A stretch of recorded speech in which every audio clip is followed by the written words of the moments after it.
plática del día de hoy es el profesor Ernesto Lupercio del Departamento de Matemáticas de Silvestar y nos va a hablar sobre teorías topológicas cuánticas de campo. Es un placer hablar para ustedes, muchachos, hoy. Y pues han recibido todo tipo de información de los investigadores del grupo de geometría y topología del Departamento de Matemáticas de Silvestar, cada quien tiene diversos intereses. Y a mí el tema que me interesa es el tema de la unidad profunda de todas las cosas. Entonces, hay un fenómeno que no tiene explicación racional, que es el de que todas las teorías matemáticas están íntimamente relacionadas y estas relaciones, desde el punto de vista psicológico, parecen muy sorprendentes. Estás estudiando algo Por ejemplo, conocen ustedes un ejemplo histórico maravilloso, que es el de la geometría. La geometría, desde todos los puntos psicológicos, intuitivos, habla de puntos y líneas y curvas y cosas en el espacio o en el plano, y habla de intuiciones sobre estos objetos geométricos. Y fue una enorme sorpresa. Por otro lado, esta ciencia fue ampliamente desarrollada por las matemáticas griegas clásicas.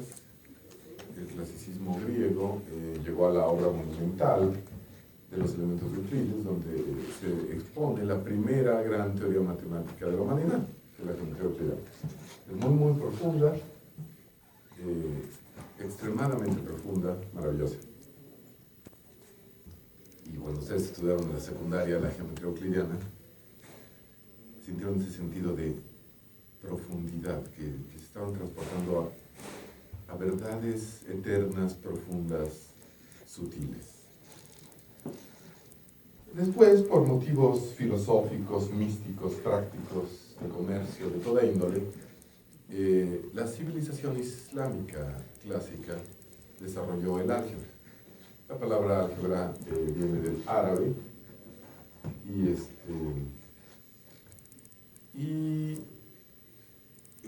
esta pues parecía ser una disciplina totalmente independiente de la geometría, aunque podía tener aplicaciones, si este secuencia es el doble de un modo muy obvio, muy evidente, pero parecía ser una disciplina distinta de la matemática, esencialmente diferente. Y en algún momento ocurrió una gran unificación. Fue gradual, desde luego, y se debe a mucha gente, pero en particular Fermat y Descartes.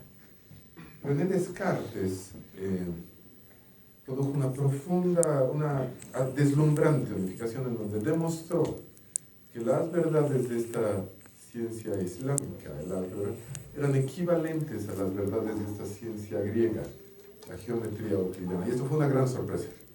Ahora están acostumbrados porque se los dicen desde niños, desde la secundaria, pero fue una verdad muy no evidente. Las mejores mentes de la civilización clásica no tenían disponible este paradigma para estudiar objetos geométricos con álgebra y para estudiar verdades algebraicas pensando en objetos geométricos.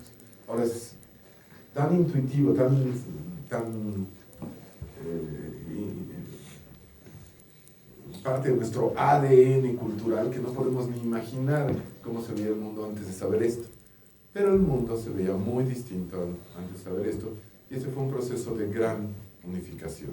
Dos ciencias que parecían completamente diferentes, en realidad eran esencialmente la misma ciencia. Uno de los grandes temas de la matemática de todos los tiempos es el tema de la unidad, es el tema que más me fascina a mí de la matemática.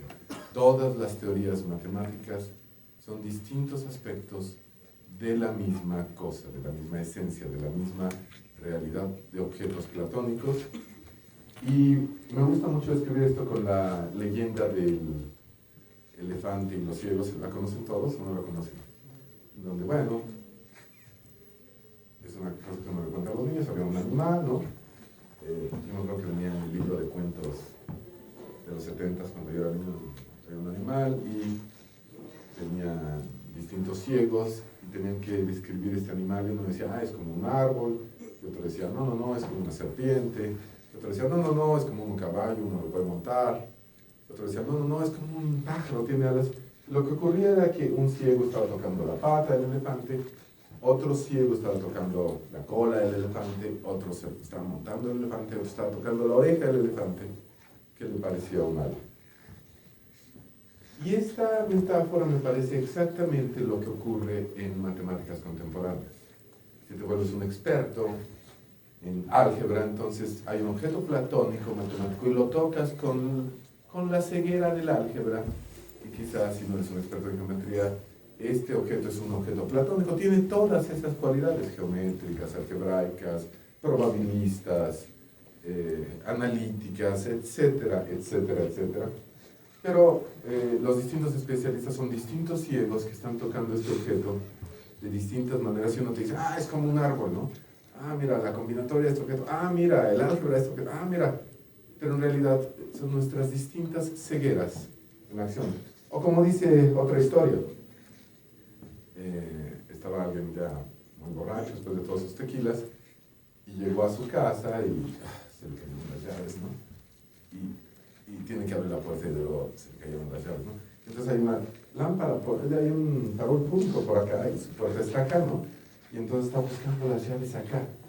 Y le llega a su amigo y le pregunta, ¿por qué estás buscando las llaves acá si te cayeron acá? Sí, pero aquí hay luz. Es decir, con frecuencia los matemáticos contemporáneos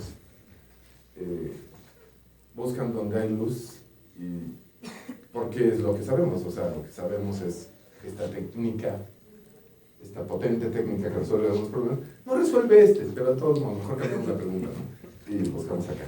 Entonces, el conocimiento se adquiere arduamente, dice el viejo dicho latino, la vida es corta y el arte es largo.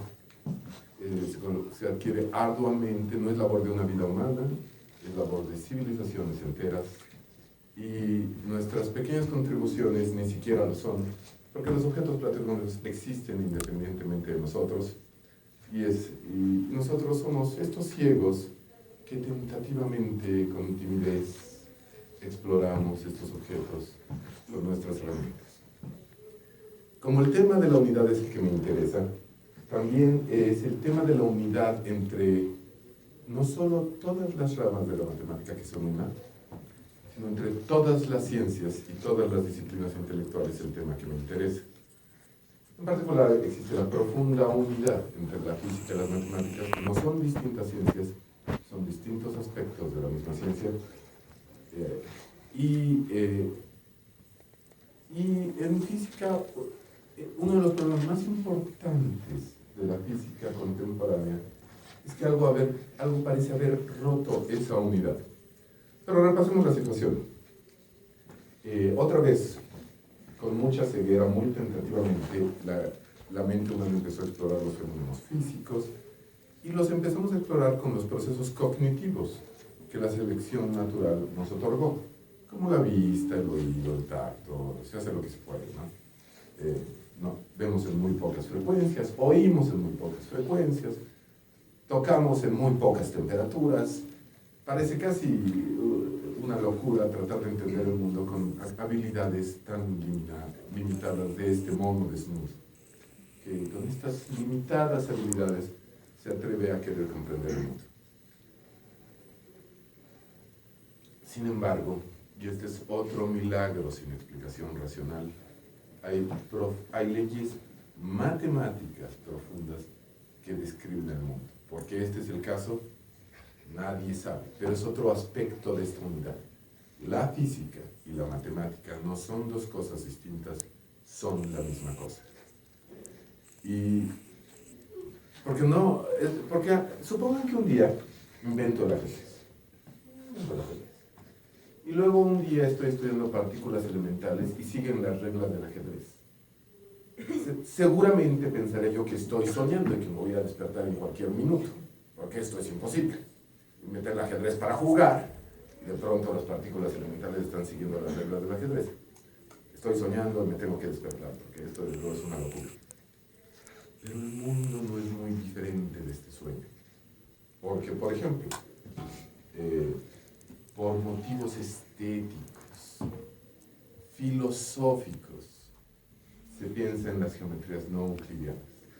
Y se cree que no hay ninguna esperanza de que tenga nada que ver con el mundo real. Es un juego mental como el ajedrez. ¿Será posible acaso el quinto postulado de Euclides se puede deducir de los otros? Es una pregunta filosófica. Es un juego mental. Y de pronto, sorpresivamente, con el advenimiento de la relatividad general, la cual cumplió exactamente 100 años ayer, en un tour de force intelectual de todos los tiempos, en una semana en que, sin dinero, abandonado, en su cuarto, con Hilbert respirándole en la nuca, Albert Einstein escribe las ecuaciones que describen el comportamiento del espacio-tiempo en presencia de materia. Resulta que las geometrías no euclidianas son como se comporta nuestro universo. Es como este sueño del que me quería despertar. Inventamos un juego mental, un juego filosófico.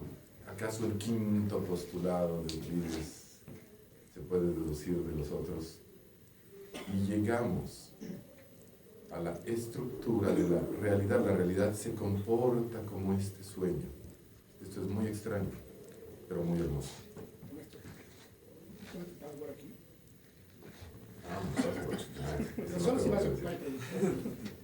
Lo voy a tocar. ¿No lo ven?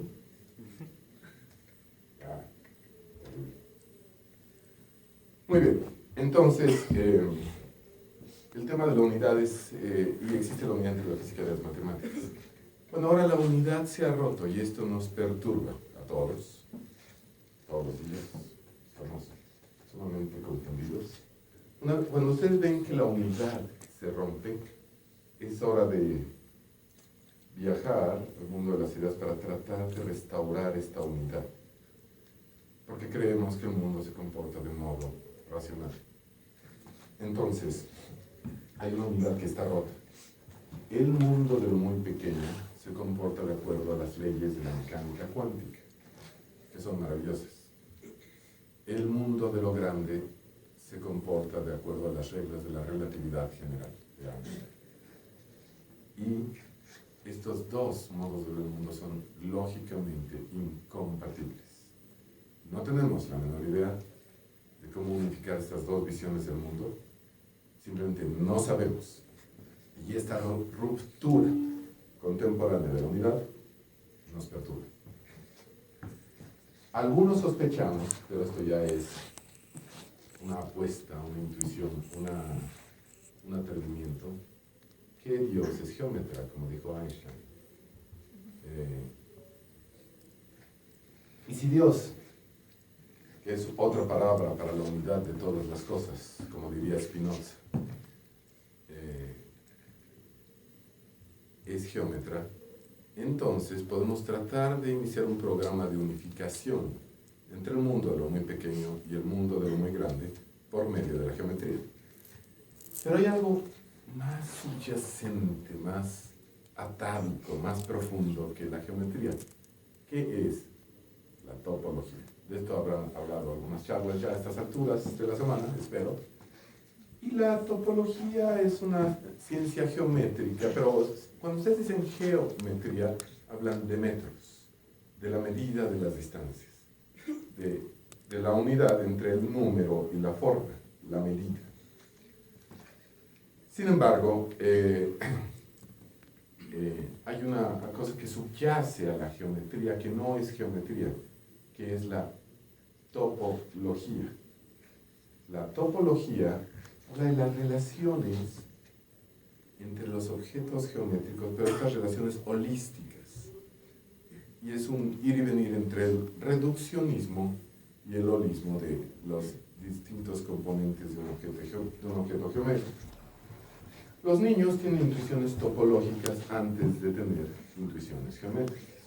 Un bebé muy, muy pequeño, y esto se ha estudiado de hecho, sabe cuando está adentro de un cuarto y cuando está afuera de un cuarto, aunque no tenga la menor idea, cognitivamente, porque su cerebro todavía no ha desarrollado estas capacidades, de saber que pues esto es como de 5 metros, ¿no?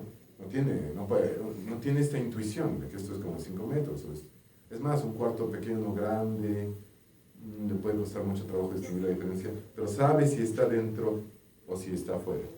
Las nociones topológicas se desarrollan antes que las nociones geométricas en los cerebros de los bebés. Y también en los cerebros de muchas especies animales, dado que no somos los únicos seres en el universo que poseen inteligencia, intuición y capacidades matemáticas. Los pájaros poseen elevadas capacidades aritméticas, así como intuiciones topológicas y geométricas.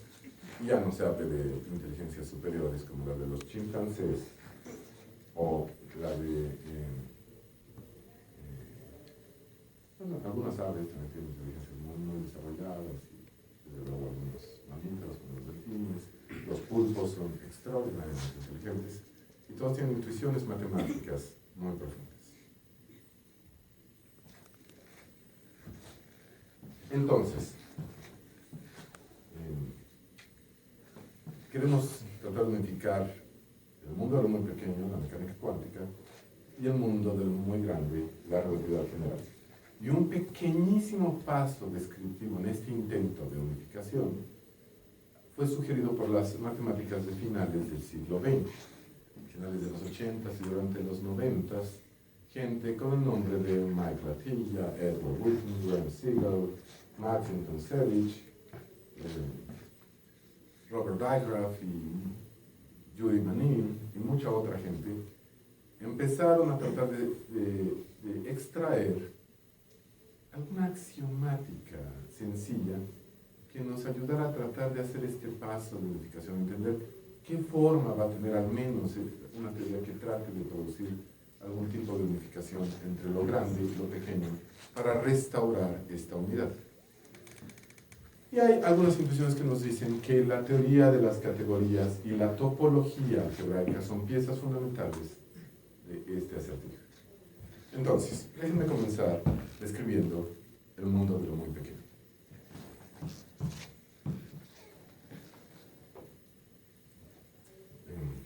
Ya perdí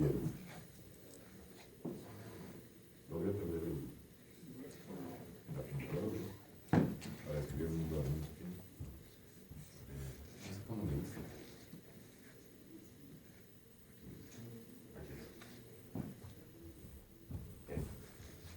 ¿La luz es cuál? ¿Es esto?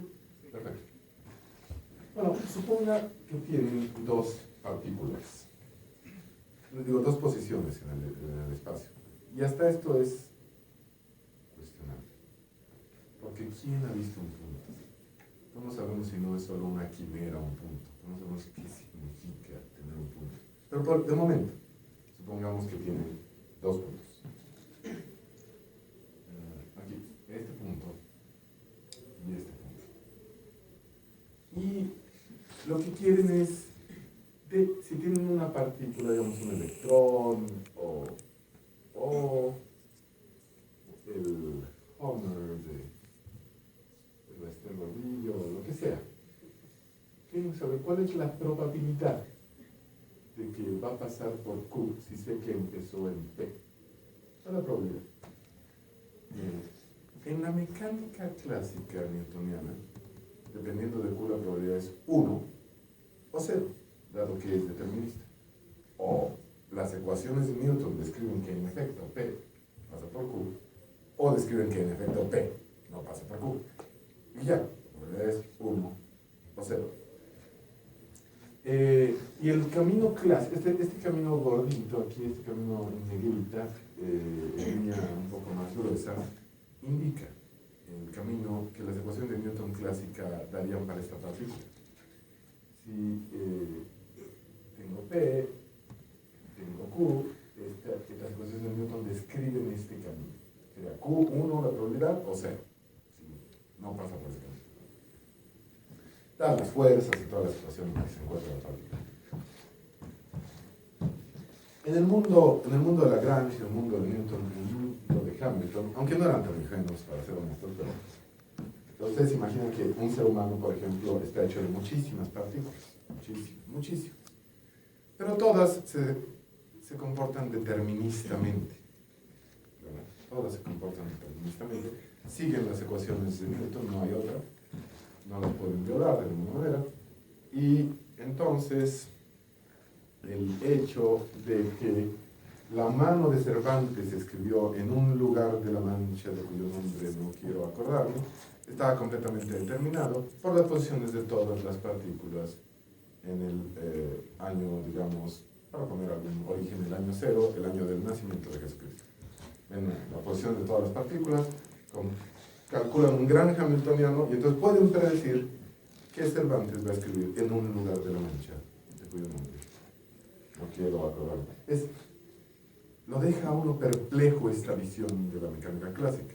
Suena un poco improbable que teniendo solo las posiciones de todas las partículas, el año del nacimiento, en el instante del nacimiento de Cristo, puedo predecir todas y cada una de las letras del texto de Don Quijote de la Mancha.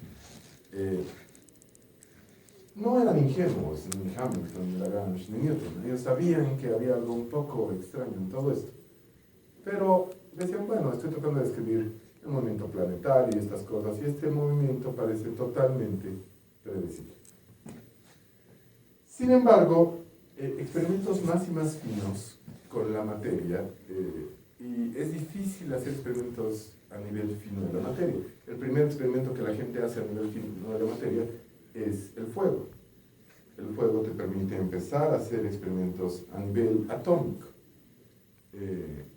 con reacciones químicas, por ejemplo, que son el resultado de hamiltonianos a nivel atómico, no solo atómico, pero a nivel atómico electromagnético. Entonces, pues, poco a poco y con mucho esfuerzo otra vez, la gente se fue dando cuenta con estos experimentos finos de que la situación era un poco distinta. Y voy a describir la síntesis, otra vez, la profunda síntesis intelectual que Feynman nos dio al respecto de todos sus experimentos y toda esta visión, y se llama la mecánica cuántica. En esta síntesis intelectual lo que ocurre es que, bueno, antes, hay una especie de profunda parsimonía en la naturaleza. Esta formulita lo que significa es que el camino clásico las ecuaciones de Newton son las ecuaciones diferenciales, desde luego. Las ecuaciones de Newton se pueden interpretar epistemológicamente como, y esto se puede demostrar, de hecho, es muy bonita la historia entre Euler y Lagrange y la historia de esta fórmula, pero hoy no voy a escribir esta historia. Euler y Lagrange demostraron que las ecuaciones de Newton son equivalentes a una parsimonía en la naturaleza que intuyó Fermat, que es que el camino clásico es el que minimiza, hace crítica, el que minimiza la acción. Entonces hay una especie de deseo de minimizar la acción de la naturaleza, y parece una especie de magia, ¿no? Porque pues esto es el futuro, esto es el presente, y el futuro está prescrito por esta necesidad de minimizar la acción en el espacio infinito dimensional de todas las posibles historias. Todo el conjunto de todas las posibles historias de la partícula es un espacio geométrico, de dimensión infinita, y pueden hacer análisis en este espacio. El análisis en este espacio se llama el cálculo de variaciones, que fue fundado por Isaac Newton en el problema de la braquistocrona. Y ya Newton, en el trabajo fundacional de este problema que propuso Bernoulli, y que las soluciones iban a ser anónimas, y que llegó la anónima solución de Newton, no firmada por Newton, y Bernoulli no pudo sino decir que al león se le conoce por sus garras, o quizá, como diría Emily Dickinson, el agua por la sed se aprende. Pero bueno, de cualquier manera, este es el camino que hace crítica a la acción, y extrañamente el futuro está prescrito por esta necesidad de minimizar la acción. Pero Feynman, con la experiencia de muchísima gente, inspirado por el trabajo de Dirac, de Heisenberg, muchísima gente nos dice, los experimentalistas, sin duda, ¿no? Y el deslumbrante. Esto ocurre si la partícula es masiva, solo aproximadamente. Lo que en realidad está ocurriendo, y lo empiezas a notar si la partícula tiene muy poca masa, es que la partícula toma todas sus posibles historias, con distintos pesos, con distintos niveles de probabilidad, pero la probabilidad tiene que ser un número complejo. Es esencial que sea un número complejo. Es una locura, es una bella locura. Tomas todos los caminos y los pesas con distintas probabilidades que son números complejos. Dice Feynman, en realidad están yendo por todos lados, pero están yendo como más por aquí que por aquí, sobre todo si tu masa es grande. Pero si tu masa es pequeña, dice Feynman, voy a escribir una fórmula para la probabilidad de que esté en algún punto. Entonces esto me va a dar una especie de gaussiana aquí, en donde es muy probable que llegue aquí en el sentido clásico, pero puede andar por acá, o puede andar por acá, o puede andar con acá, con distintas probabilidades. Ya el mundo deja de ser determinista. Muy bien, ¿y cuál es la fórmula? Esta es la asombrosa fórmula de Richard Feynman. No la hizo en el 2006, esta es la última edición de su libro, ¿verdad? Es una fórmula bellísima. Y la hizo porque iba a tener que hablar sobre la mecánica cuántica, y estaban en Irak, y otros bastante competentes en el asunto. Y él pues no era muy bueno para leer los libros, para estudiarlos, entonces dijo, pues ¿cómo será? Y se puso a deducir. Entonces dio la plática, me expuso esta fórmula, ahí estaba Dirac y Einstein y otros, ¿no? Y me dicen, Dirac enseguida le pregunta, ¿pero acaso la evolución es unitaria? Y dice, si me dices qué quiere decir unitario, te contesto. O sea, no había estudiado nada, ¿no? Pero de esa manera descubrió esta asombrosa formulación de la mecánica cuántica. Y la fórmula dice que, lo que dije, tomas los caminos, el espacio infinito dimensional de caminos, y los pesas con una especie de probabilidad compleja, que depende de la acción clásica newtoniana. Noten que que como dijo Newton, citando allá, no me acuerdo quién, todos estamos parados siempre sobre los hombros de gigantes, ¿no? La acción clásica de Euler-Lagrange, que viene de Newton, no desaparece. Solo se vuelve un exponente, se vuelve una especie de clase de Chern, se vuelve un exponente para la probabilidad, para una especie de probabilidad compleja que pesa todos los posibles caminos. Y esto te da una distribución de probabilidades de dónde va a ir a dar la partícula. Si yo supiera con certidumbre que estaba en P, ¿cuál es la distribución de probabilidades de que llegue a algún punto? A cualquier punto del plano. De hecho, puede llegar a cualquiera. Pero en algunos puntos es sumamente improbable que llegue y en Q es muy probable que llegue. ¿Sí me explico? Pero es una distribución de probabilidades. Muy bien. Entonces,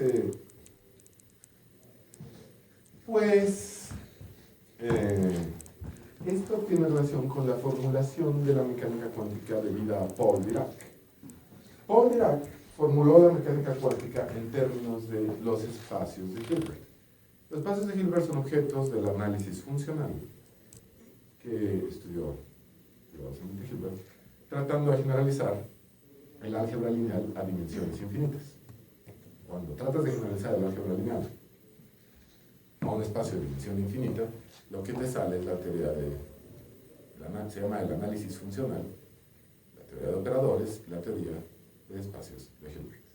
Los espacios de Hilbert son espacios vectoriales de dimensión infinita, pero tienen estructura adicional analítica para que las teoremas usuales del álgebra lineal funcionen. Si pones un espacio arbitrario, los teoremas usuales del álgebra lineal no funcionan. Por ejemplo, el dual del dual no es el espacio original, al espacio arbitrario. Entonces, hay un espacio de Hilbert, y este espacio de Hilbert se debe imaginar en el mundo cuántico como el espacio de los estados de su sistema. En este momento tomamos una fotografía y medimos todo sobre un sistema cuántico. Eso es equivalente a un vector en un espacio de dimensión infinita, un vector en un espacio de Hilbert. Este vector contiene toda la información de tu sistema cuántico. En el pasado era un montón de números, ¿no? Todas las posiciones de todas las partículas y todas sus velocidades, muchos números, una base de datos antes, ¿no? Era una función del espacio cotangente de una variedad a un conjunto de números, una especie de base de datos. En un sistema cuántico, la estructura es milagrosamente lineal. Este es otro. Esto es otra de estas bromas que tenía preparadas Dios para nosotros. Las ecuaciones de la mecánica cuántica son lineales. No parece haber una explicación razonable, pero los experimentos nos dicen que así es. Esto es increíble. La linealidad de la mecánica cuántica es profundamente conmovedora. Entonces, pues, tenemos esto y hay una ecuación perfectamente lineal que describe la evolución de sus... Tomen el estado de este sistema cuántico y cómo evoluciona en el tiempo. Evoluciona de acuerdo a una ecuación lineal y esta ecuación se llama la ecuación de Schrödinger. Muy bien, pero esta ecuación de Schrödinger se puede empezar a escribir en el lenguaje parecido al de la topología algebraica. La linealidad de la ecuación permite que sea afín a la estructura de algo que se llama el álgebra homológica. Entonces, el álgebra homológica es otra generalización del álgebra lineal que se descubrió para tratar de resolver problemas muy complicados de matrices que tenían cierta estructura. Tienen una matriz, otra matriz, y las dos matrices multiplican a cero. ¿Qué puedo decir? Bueno, hay toda una rama del álgebra que es una generalización del álgebra lineal que se llama el álgebra homológica. Muy bien, entonces, porque sí, porque quién sabe, la verdad, se puede pensar en que hay una evolución. Este es el tiempo y el sistema cuántico evoluciona. Muy bien. Y esta es la fórmula. La ecuación de Schrödinger, nadie la escribiría así en un curso elemental de mecánica cuántica. Pero un topólogo algebraico podría querer escribirla así. Esto se llama un pullback y esto se llama un push forward. Esto se llama una imagen inversa y una imagen directa, o algo así, ¿no? Así se llama. Pero bueno, esta cosa tiene una signo de anulación, ¿no? Y esta fórmula es la ecuación de Schrödinger que describe la evolución. Tomen el vector del espacio ejemplo que describe el estado del universo. ¿Cómo evoluciona? Evoluciona así. Esta describe la evolución del universo en el tiempo, de cualquier sistema clásico, de todo lo que conocen, de sus pensamientos, los electrones en su cerebro, el sabor de la manzana, todo está aquí. Esta es la ecuación de Schrödinger que describe la evolución del tiempo de cualquier sistema físico. No conocemos ninguna cosa que viole esto, nada. Entonces, pues es una ley de la naturaleza. Pero usualmente la gente la escribirá con una ecuación diferencial, parcial. Yo le estoy escribiendo con esta notación absolutamente ridícula, porque esta notación la reconocerá un topólogo algebraico como lo que está ocurriendo en algo que se llama teoría de álgebra homológica y teoría de gavillas. Pullback, push forward de gavillas, bla, bla, bla, bla, bla, bla, bla, bla.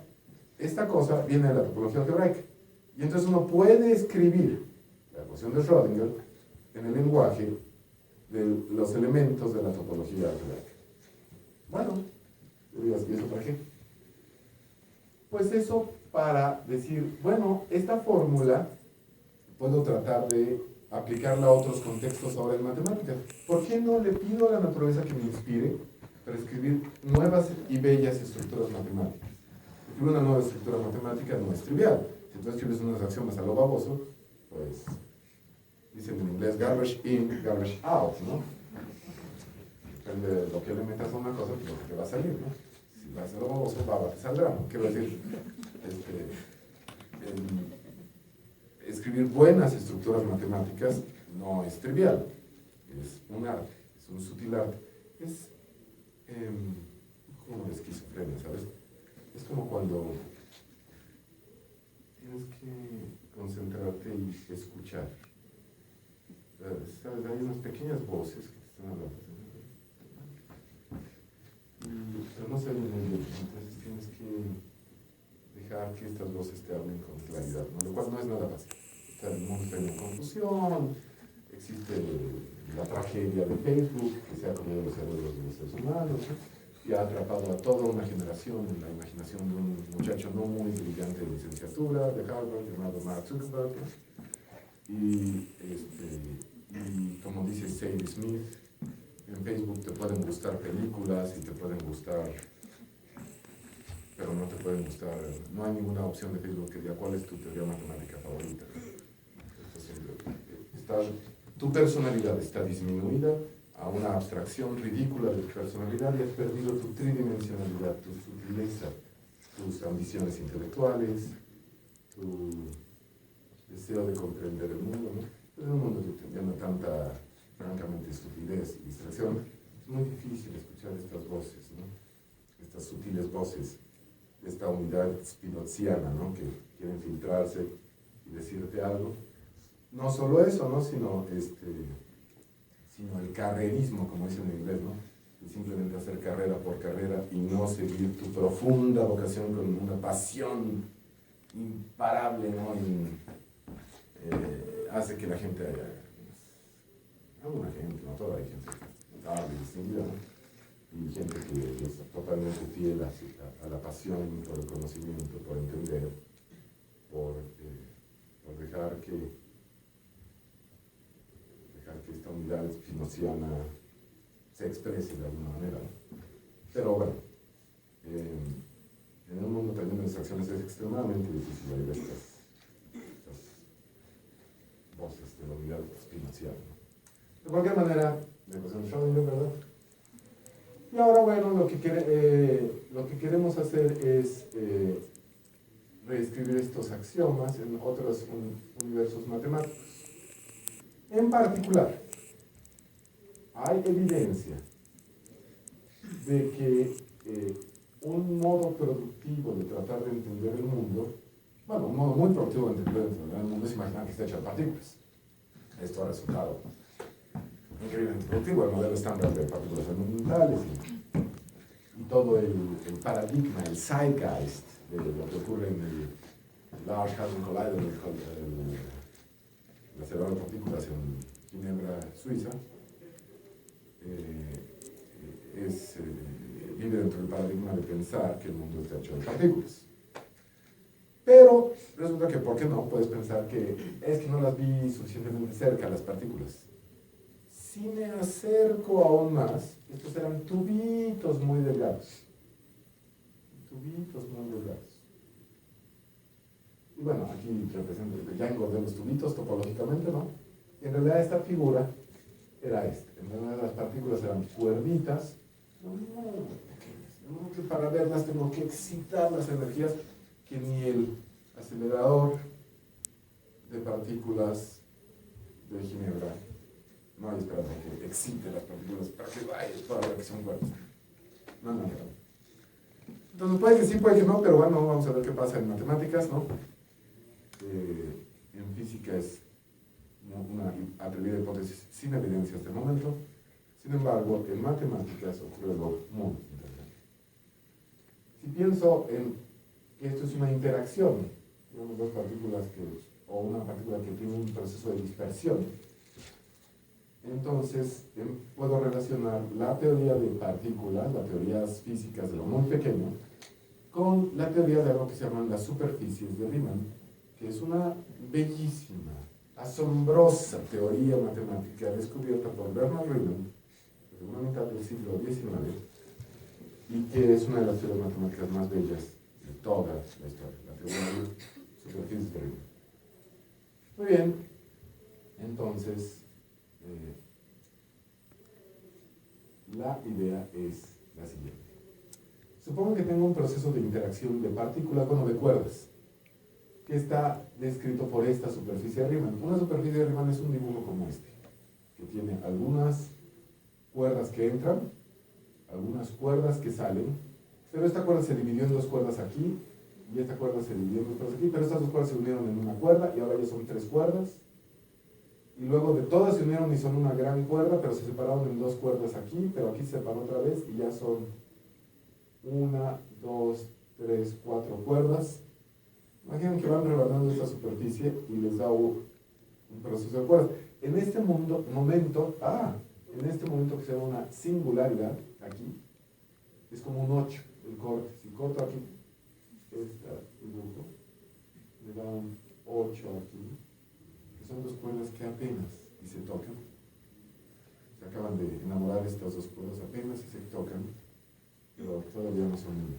De pronto, aquí son una. Bueno, este más bien es un divorcio, ¿verdad? Un poco después. Eran dos cuerdas que eran una. No, también después. Y de pronto se separaron. Por un buen rato, ¿no? No parece, lo vamos a separar también. Pero bueno, el punto es que es un proceso de cuerdas. Imagina esta superficie como un proceso de cuerdas. Bueno, escribiendo integrales de Feynman de una u otra índole, se puede llegar a la conclusión de que un proceso de propagación cuántico de cuerdas puede escribirse a primer orden, muy sencillo de aproximación, como de la siguiente manera. El estado de esta cuerda lo pienso como un vector en un espacio de Hilbert. El estado de esta cuerda pues lo pienso como otro vector en un espacio de Hilbert. Digamos, el mismo espacio de Hilbert. El estado de esta cuerda lo pienso como un vector, el estado de esta cuerda como un vector, el estado de esta cuerda como un vector. Y el proceso está descrito por una matriz de álgebra lineal, que es una matriz o una aplicación lineal que va del producto tensorial de estos dos espacios vectoriales al producto tensorial de estos tres espacios vectoriales. ¿Quién sabe qué es un producto tensorial de dos espacios vectoriales? ¿Alguien sabe? ¿Nadie sabe? Levanten la mano si no saben qué es un producto tensorial.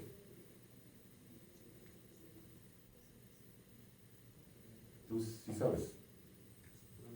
¿No levantaste la mano? Sí. Pero de dos espacios. De dos espacios vectoriales.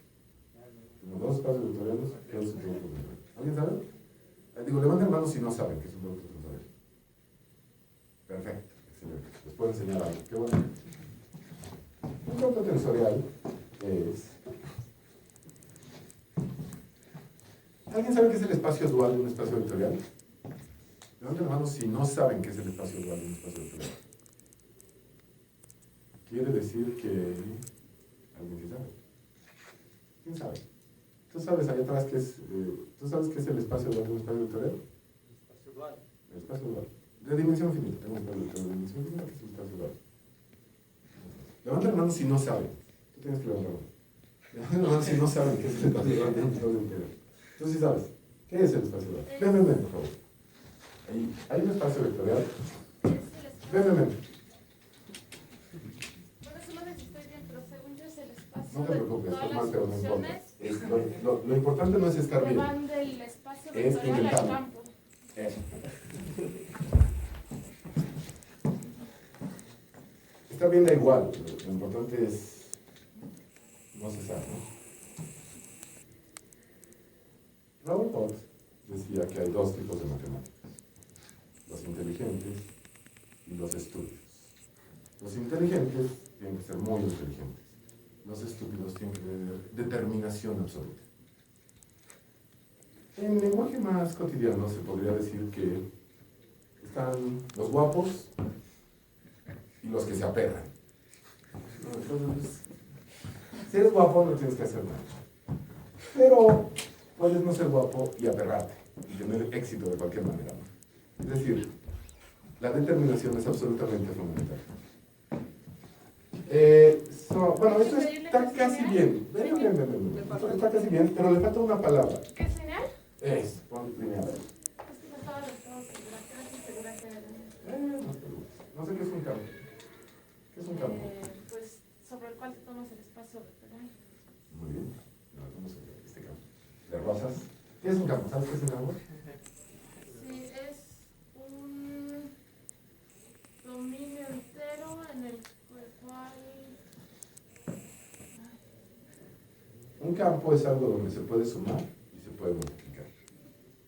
Y además se puede dividir por algo que no sea. Eso es un campo. Se puede sumar, se puede multiplicar y se puede dividir por algo que no sea. Por ejemplo, los enteros no son un campo. Porque si divido 3 entre 2 no me da un entero. Eso no es un campo. Por ejemplo, los números complejos sí que son un campo. Le pido que la multiplicación sea conmutativa, etc. Hoy voy a suponer que mi campo, el único campo en el que voy a trabajar, son los números complejos, porque es el campo que es importante para la mecánica cuántica, los números complejos. Aunque en los últimos años hemos descubierto que muchos otros campos son relevantes para esta historia. La historia que describí aquí, se llama en matemáticas contemporáneas tropicalización, y esta historia es muy importante en matemáticas contemporáneas. Va a haber algunas descripciones de este proceso, algunas charlas, etc. De cualquier manera, este es el espacio dual, ¿verdad? ¿Pero qué es el espacio tensorial? Si tengo dos espacios vectoriales, ¿qué quiere decir su tensor? Bueno, el espacio dual se puede escribir de otra manera. Podría simplemente decir, bueno, si tengo una base de este espacio, ¿qué letra les gusta para una base? E1, E2, E. Pues este es el espacio que tiene por base la base, pero le pongo estrellitas. Y pues me aseguro simplemente de que I estrellita EJ sea 1 si es igual a J y 0 si es igual. Ya con eso escribo el espacio dual. Es útil describir el primer orden de aproximación de estos espacios por medio de expresiones tensoriales. Esta es una expresión tensorial, ¿verdad? De hecho, quizá debería hacerlo así.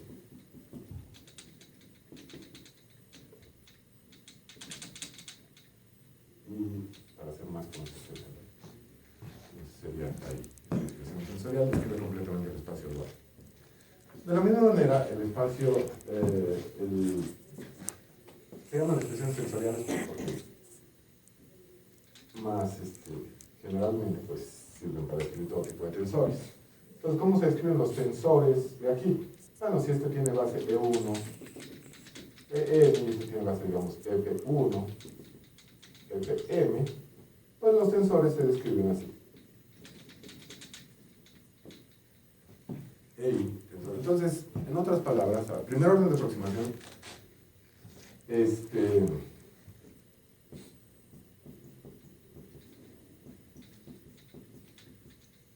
producto tensorial de los espacios vectoriales de dimensión 5 y 8 no es más que un espacio vectorial de dimensión 40. ¿De acuerdo?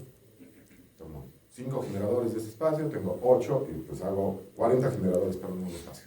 Y ese es el producto tensorial de los espacios vectoriales. ¿De acuerdo? Eso es. Entonces, en particular, si el número de estos vectores se llama el número de grados de libertad de mi sistema cuántico. Si aquí tengo un número de grados de libertad y aquí tengo el mismo número de grados de libertad, digamos hoy voy a suponer que es el mismo número de grados de libertad, entonces esto es una aplicación lineal que va de n cuadrado grados de libertad a n cúbico de grados de libertad. Entonces esto es una matriz de orden cuánto por cuánto. Ahí atrás. Si tengo n grados de libertad para la cuerda, ¿cuántos numeritos tiene esa matriz? No, pues está buenísimo.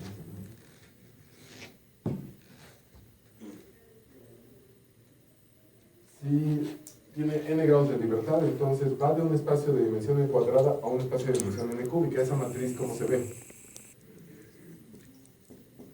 Bueno, pues se ve como n cúbica por n cuadrada, es n a la quinta numeritos. Necesito n a la 5 numeritos para describir ese proceso de dispersión cuántico. N a la 5 numeritos. Muy bien, entonces son matrices, muy bien. Y estas matrices describen todos estos procesos. Bueno, entonces ahí debería escribir al menos un teorema. Bueno, los axiomas son, si pego dos de estos procesos, las matrices se multiplican. Las aplicaciones lineales se componen. Si reflejo uno de estos procesos, le tomo la transpuesta conjugada a la matriz. Si tengo este proceso muy aburrido, la matriz es la matriz identidad. Bueno, entonces vamos a ver qué está pasando. Les voy a escribir un teorema, un interesante teorema. Ahora es un teorema de matemáticas muy bonito, inspirado por la física. Este es un teorema de matemáticas. Entonces, ¿qué es una teoría topológica cuántica de campo de dimensión 2? Bueno, el nombre es muy largo, pero lo que es, cada que me des un dibujito de esta naturaleza,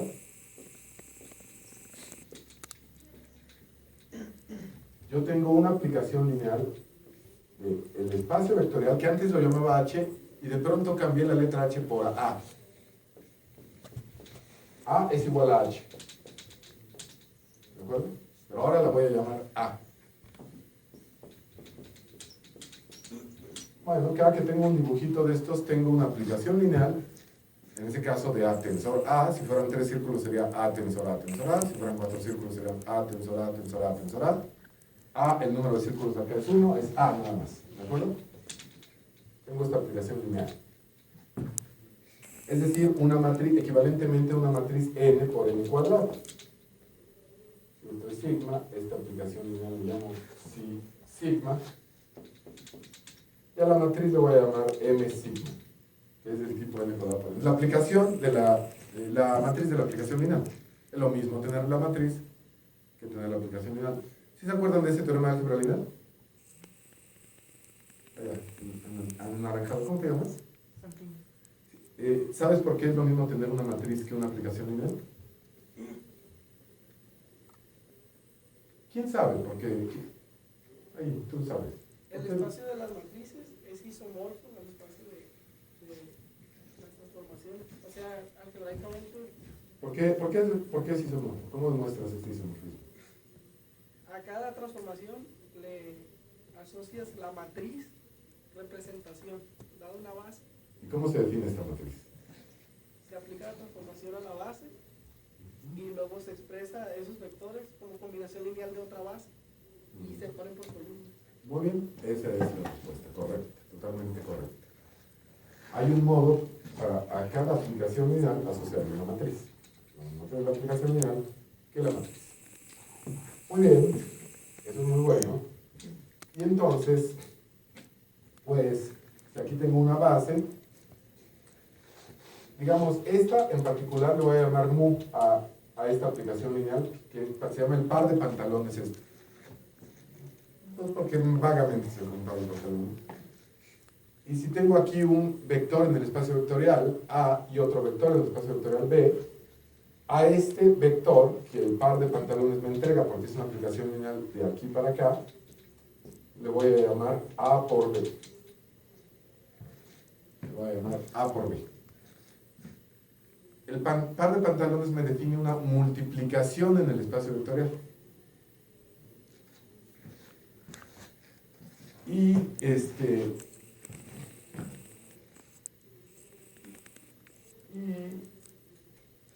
a esta otra, que va del campo al espacio, me fijo a dónde manda el uno de los números completos, y pues lo manda algún vector muy distinguido. A este vector muy distinguido le voy a llamar 1 en A.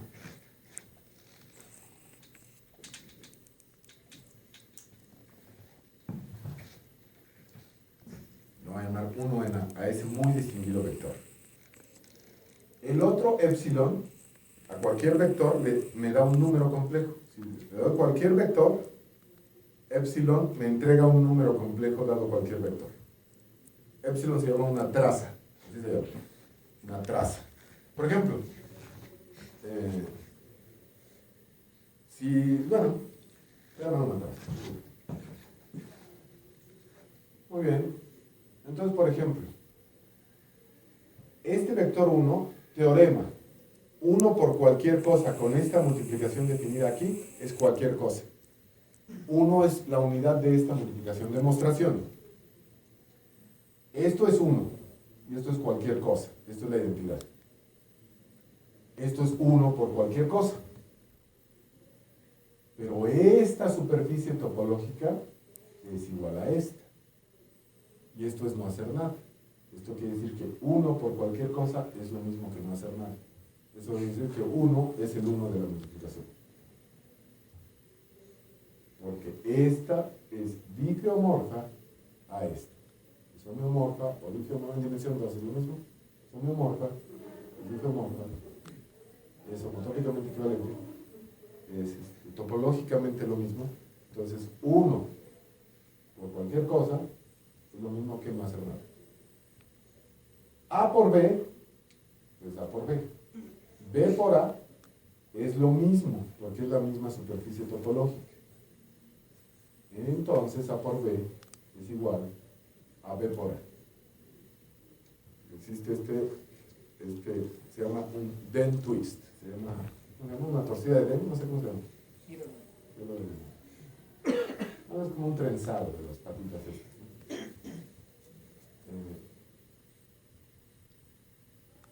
Hagamos A, este es B y C. B por C, los multiplico. Luego A por B por C. Y este es A por B por C. Eso quiere decir que A por B por C es lo mismo que A por B por C, que el producto es asociativo.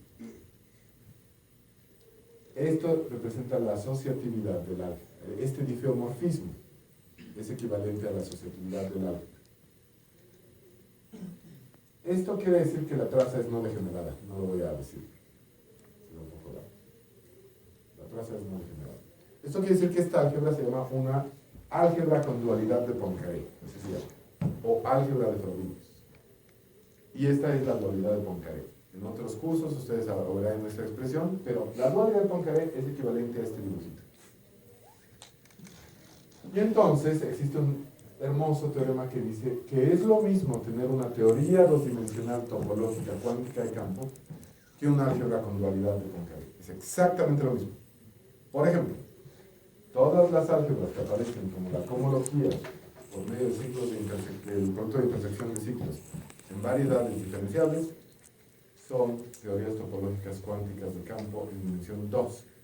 Y esta es la primera intimación de que una variedad diferenciable tiene estructura de una teoría cuántica. Este es el primer término de Fourier de esta teoría cuántica asociada a esta variedad diferenciable. Las variedades diferenciables son objetos de alto interés en topología, que estudian con enorme intensidad en la topología algebraica diferencial, y Bernardo Uribe, que les dará una plática mañana, otros colaboradores, Miguel Jicotenca y yo, desarrollamos una teoría topológica cuántica de campo en dimensión 2 asociada a cualquier variedad diferenciable con simetrías de tipo finito, incluso locales o globales, en un artículo que llamamos Teoría de cuerdas en orbitales, en donde exploramos los primeros pasos de una teoría de cuerdas puramente topológica sobre espacios con altos niveles de simetrías, con muchas simetrías que llaman orbitales o caleidoscopios. Entonces, el desarrollo completo de este tema está en un libro que escribimos, que tiene ¿cuántas páginas? Que recomiendo altamente porque es maravilloso. Y el que esté interesado puedo mandarle el PDF del libro que escribimos al respecto, que se llama Teorías topológicas cuánticas de campo en dimensión 2 sobre orbitales. Eso es todo.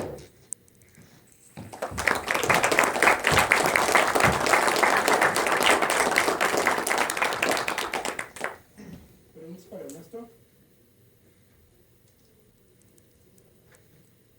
Claro que Ese teorema que mencionó es equivalente, ¿no? Es lo mismo tener una teoría topológica de campo de dimensión 2 que una categoría de álgebra de Frobenius. Una álgebra, perdón. Hay algunos resultados para dimensiones más altas. sí. Incluso para todas las dimensiones, pero ese es uno de los desarrollos más interesantes de la topología de los últimos años. Hay un resultado de una vastísima generalidad debido a... Bueno, hay varios. Primero, en los 90s, Maxim Kontsevich y Graham Siegel desarrollaron una teoría que se llama de funtores modulares, que es la teoría correspondiente en dimensión 3, que tiene que ver mucho con la cuestión de la geometrización de variedades de dimensión 3. En dimensión, nota que este teorema es relativamente sencillo, pero no trivial. Utiliza algo que se llama la teoría de... No lo demostré. Expliqué cómo relacionarlas en cierta dirección. Como dada una teoría topológica, existe una álgebra de problemas. Pero no expliqué cómo uno podría, de tan poquito como un álgebra de problemas, reconstruir todos los factores, todos los coeficientes de correlación de una teoría topológica. Esto requiere de algo, es no vacío, hay que hacer algo en algún momento, ¿no? Y la teoría correspondiente es un estudio fino de algo que se llama la teoría de Morse. Ese estudio fino de algo que se llama la teoría de Morse se llama la teoría del ser. Y la teoría del ser implica este teorema. Es una teoría bellísima, que es todo un volumen muy bonito, así de varios cientos de páginas del IHS, es muy bonito. Es una teoría geométrica que habla de campos vectoriales en variedades y todo, y hay que introducir geometría, topología diferencial, geometría algebraica y geometría y sistemas dinámicos, y después de introducir teoría de ecuaciones diferenciales para estos sistemas dinámicos y análisis, se logra obtener la teoría de ser. Esto es consecuencia de la teoría de ser. Si esto es para dimensión 2, para dimensión 3 la situación es incluso más sutil. Y está relacionado con los bellísimos desarrollos de Grisha Perelman en su demostración usando cosas parecidas a las ecuaciones de Einstein, el grupo de redundación en teoría cuántica de campos, para la solución con el flujo de Ricci de la hipótesis de geometrización de Bill Thurston, que fue deducida por Bill Thurston con un sutil estudio de la geometría hiperbólica y de otras índoles de las variedades de dimensión 3. Dimensión 3. Hasta. Para las dimensiones más elevadas parecería que no hay esperanza, porque la situación parecería muy, muy complicada. Lo que Ernesto quiere decir es que las superficies de dimensión 2 están clasificadas. Y también las de 3. Y vi el trabajo de Perelman, la prueba de la conjetura de Poincaré, se sabe cómo clasificar a las variedades de dimensión 3. Es mucho más trabajo, pero se puede hacer y se puede tratar de copiar todo este proceso. Pero bueno, en dimensión más elevadas entonces, ¿qué está pasando? ¿No? Y además, a la gente le interesa no poner solo espacios vectoriales, sino poner estructuras del álgebra homológica, poner complejos de cadenas, poner cosas que pertenecen a algo que se llama la categoría derivada, y que si les interesa poner estas cosas, porque describen mejor algunos sistemas cuánticos inspirados por la teoría de cuerdas. Es una mejor descripción, poner no un espacio vectorial, sino un montón de espacios vectoriales relacionados con un complejo de cadenas, una topología algebraica, etcétera, ¿no? En vez de poner la homología de la variedad, quieres poner de verdad los ciclos y cómo se relacionan estos ciclos y todo esto, ¿no? Y entonces la cosa se empieza a complicar, ¿no? ¿Qué está pasando, no? Y por un tiempo, pues parecía no ser complicado, pero ha habido un desarrollo importante, aunque no final, hay mucho que preguntarse, ¿verdad? Un desarrollo muy importante que ha tenido una aplicación absolutamente espectacular a la teoría de los números, que es el trabajo de Jacob Lurie de la Universidad de Harvard, y él estudió una generalización de esto a cualquier dimensión, y en vez de espacios vectoriales, objetos de categorías extremadamente generales. Y el resultado es muy bueno. No es un resultado final, no acaba con todas las preguntas que uno puede hacerse, naturales. Pero es un resultado bastante, se podría llamar espectacular, y se llama la hipótesis del cobordismo, que generaliza el trabajo clásico de René Thom en teorías de cohomología extraordinarias, en particular del cobordismo complejo y de otras índoles, y estas cosas de leyes de grupos formales, todo esto, el cálculo clásico de la teoría de cobordismos, lo generaliza enormemente y además utiliza entrada de campos vectoriales y sistemas dinámicos de la escuela japonesa y todo su desarrollo de la teoría de infinito categorías para dar un enunciado muy elegante que clasifica teorías de esta índole en cualquier dimensión. Las clasifica completamente. Insisto, no es una formulación completamente general, que que en cualquier tipo de generalización te las clasifica completamente. Es cierto tipo de generalización muy amena a la teoría de la homotopía, las clasifica por completo. Entonces,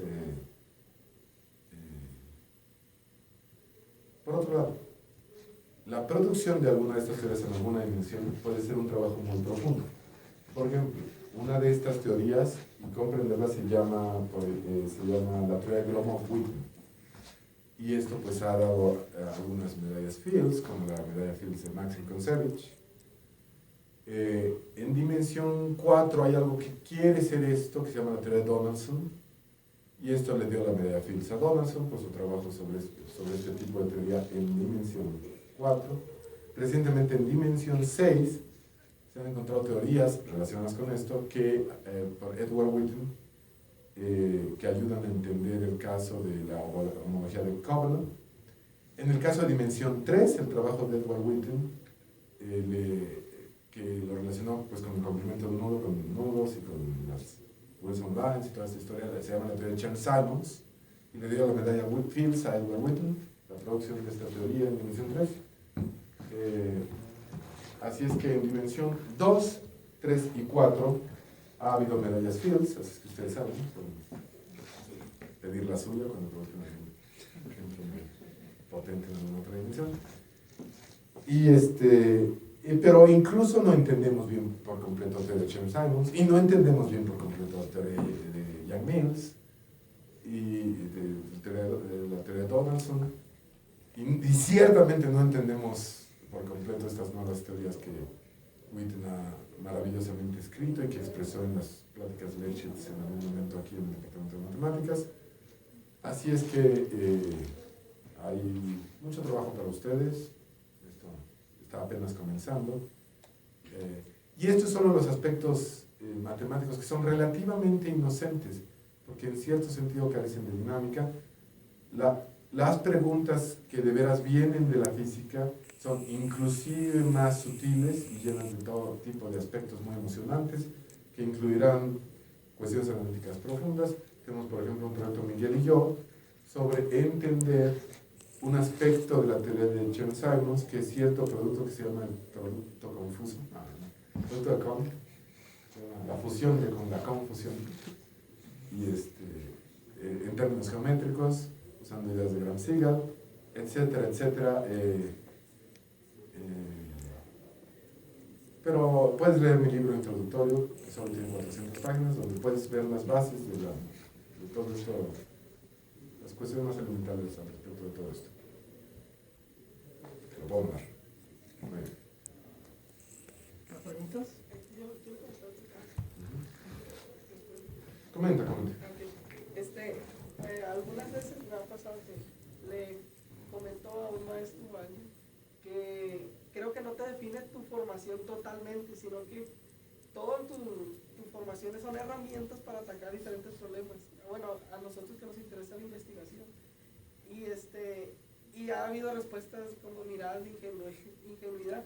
Lo digo esto porque ahorita en su plática mencionó muchas áreas de las matemáticas. Sería como ser un ciego, pero con 15 manos, ¿no? Tocando el tema.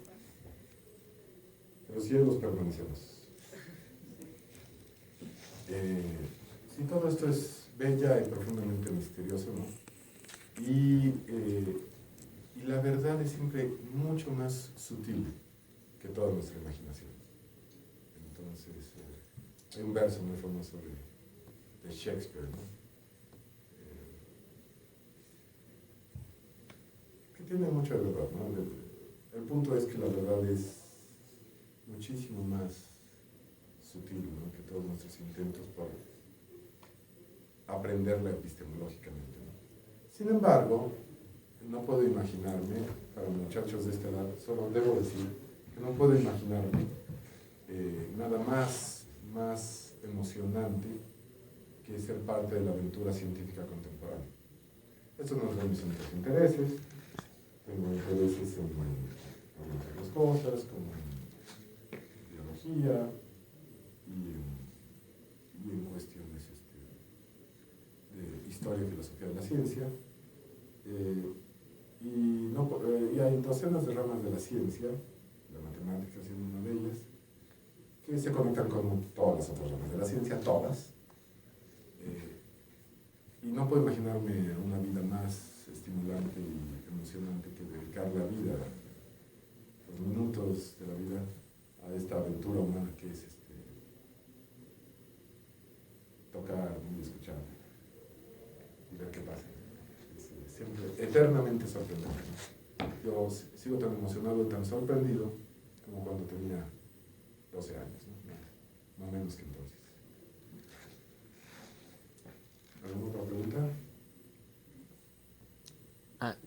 Yo quería preguntarte si las estructuras exóticas entran en algún... En el trabajo de Jacob Lurie entra el asunto de...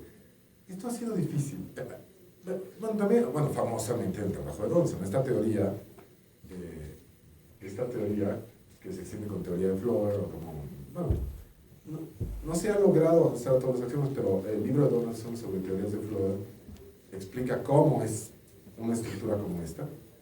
Y desde luego, el método más potente que se conoce para detectar estructuras exóticas ha sido los invariantes de Donaldson, o los invariantes de Cyber-Winter, a través de una dualidad de teorías cuánticas de esta naturaleza, en el límite clásico, en el límite semiclásico. Entonces, sí, desde luego, las estructuras exóticas en teoría de Donaldson son absolutamente fundamentales, pero además hay ciertas intuiciones de que aparecen en la historia de Jacob Lurie con menos claridad. En la historia de Donaldson, con toda claridad. Gracias. ¿Algo más? Si no hay preguntas, agradecemos de nuevo a Ernesto.